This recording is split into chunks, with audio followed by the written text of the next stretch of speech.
Hey y'all, it's Mr. Watkins again.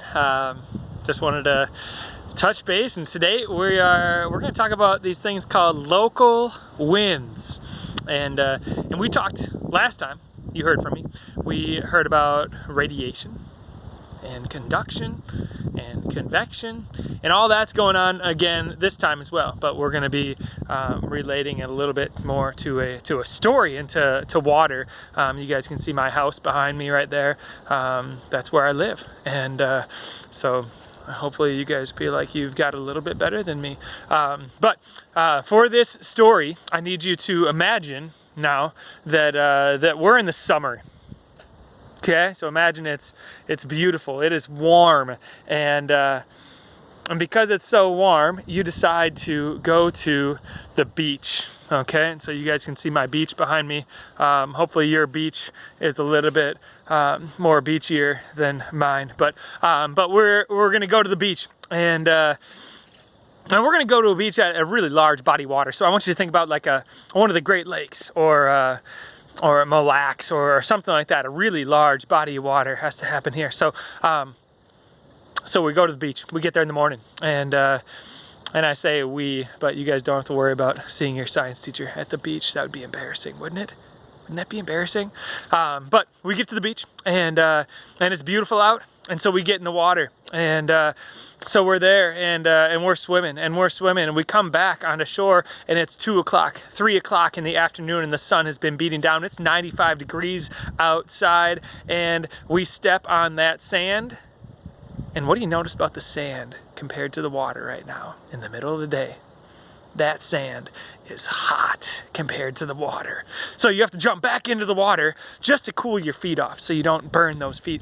And so what's happening is we learned that the air touches the ground, right? That's conduction. So the air on the sand is touching the sand, and that air heats up. And when it heats up, it becomes less dense, we learned, and so it goes up. And when it rises, it creates kind of a vacuum. It creates a gap, and something has to rush in to fill that air. So guess what's waiting? That cool air over the water is going to rush in from the water, from the sea to the land, and it's going to blow. So during the day, if you're at the beach, there's much more higher chance of the water, of the air to be blowing from the water to the land. And we call that a sea breeze. We always name wind by where it's coming from. So the cool air rushes from the water to the land, and we call it a sea breeze. And once it gets there, it heats up and it rises, and so it creates this convection cycle again.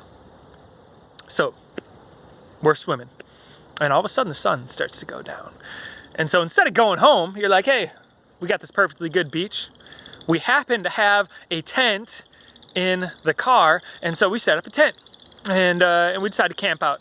And so we set up the tent, we roast some hot dogs, roast some marshmallows, you go to bed, and in the middle of the night you get up because you want to check out the stars. So you get up out of your tent, you come out onto that sand, and that same sand that felt really, really hot at about 2 in the afternoon, how does it feel now? It feels cold. And you actually walk into the water, and the water right now, because it's the middle of the night, the water actually feels warm compared to the sand, because the sand heats up and it cools down faster than the water. So where's that warm air now? It's not on the sand anymore. That warm air is over the water. So the warm air over the water, where does it go? That warm air over the water rises up, and where does the cool air rush in from? It rushes in from the land. So during the night, the air is more likely to move from the land to the water. And so we call that a land breeze. So during the night we get land breezes, and during the day we get these things called sea breezes. Okay? So that's a land breeze versus a sea breeze, and it all happens because the sun's rays hit the ground. The ground heats up the air through conduction, and the air rises, creating this convection cycle. Land breeze happens during the night, the sea breeze happens during the day, because the ground heats up and cools down faster than the water. All right, that's all I got for you guys. Sounds like the frogs have a little bit more for you. It's nice being outside. All right, hope you guys enjoy the rest of your day.